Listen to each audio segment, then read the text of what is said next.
right, now we'll take a few questions. Both of you guys have your hands up. Whoever can go first. Red scarf, go first. Yep, sure. Thank you, Mr. Vice President. Do you have any plans, are there plans to expand the U.S.'s military presence in Greenland beyond this base? Well, are there immediate plans to expand our military presence? No, but are there general objectives that we want to accomplish that will certainly require us investing more resources, investing in additional military icebreakers, investing in additional naval ships that will have a greater presence in Greenland? Absolutely.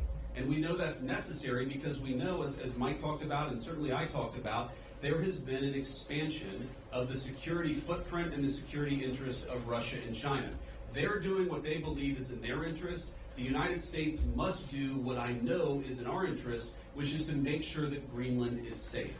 If Greenland doesn't have self-determination, if the people of Greenland have their future controlled by the Chinese Communist Party, it's not going to make their lives better off, and most importantly, it's going to make American and world national security, world security, much, much weaker. We can't, we in some ways need to wake up. We need to wake up from a failed 40-year consensus that said that we could ignore the encroachment of powerful countries as they expand their ambitions. We can't just bury our head in the sand, or in Greenland, bury our head in the snow and pretend that the Chinese are not interested in this very large landmass. We know that they are. They've taken steps to put Greenland in ridiculous debt traps to invest and exploit the resources here. And we know that they're sending a lot of military resources here. Yes, over the medium term, the United States will meet that challenge. We will put our own resources here. We already have a lot of great resources here, but we know we're going to have to do more to counter some of the nations that we know that we're competitive with. Sure. Thank you so much, Mr. Vice President. And the President said today that we have to have Greenland. By being here today, are you also conveying that message that the U.S. is very serious in its desire to acquire Greenland? Well, the President said we have to have Greenland, and I think that we do have to be more serious about the security of Greenland. We can't just ignore this place. We can't just ignore the President's desires, but most importantly, we can't ignore what I said earlier, which is the Russian and Chinese encroachment in Greenland. We have to do more. And what the President said in his State of the Union address, and he was very clear about this, is we respect the self-determination of the people of Greenland, but my argument again to them is I think that you'd be a lot better coming under the United States security umbrella than you have been under Denmark's security umbrella. Because what Denmark's security umbrella has meant is effectively they've passed it all off to brave Americans and hope that we would pick up the tab. We're simply saying to the people of Greenland, when the President says we've got to have Greenland, he's saying this island is not safe.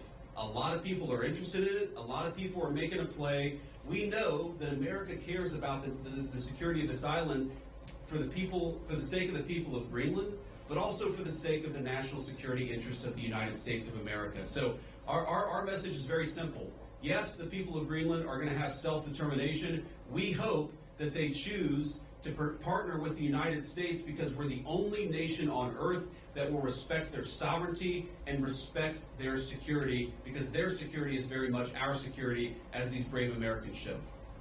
Well, I don't want to get too specific, but yes, we know that the Chinese are very, very interested in this island. We've seen some of the economic pressures that they've tried to place on Greenland. We know that they're increasingly engaging in military training and military interest. Certainly, they've started to describe themselves as a near-Arctic power.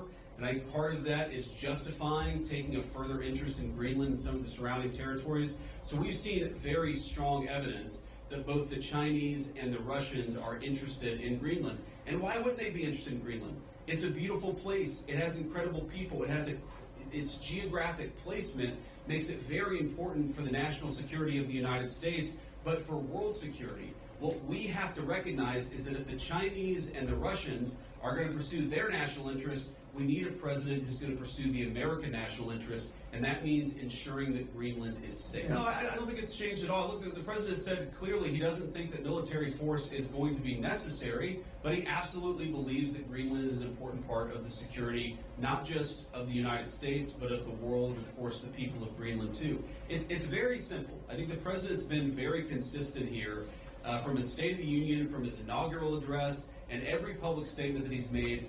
This territory, Greenland, really matters for the security of the United States. It's extremely vulnerable right now, and if the people of Greenland were willing to partner with the United States, and I think that they ultimately will partner with the United States, we could make them much more secure, we could do a lot more protection, and I think they'd fare a lot better economically as well. This has to happen. And the reason it has to happen, I hate to say it, is because our friends in Denmark have not done their job in keeping this area safe. They just haven't done it. It's very simple. For all of our friends in the American media who attack the administration for pointing out the obvious, what is the alternative? To give up the North Atlantic? To give up the Arctic? To China? To Russia? And to other regimes that don't have the best interest of the American people at heart? We have no other option. We need to take a significant position in Greenland to keep the people here safe, but to keep our own country safe too.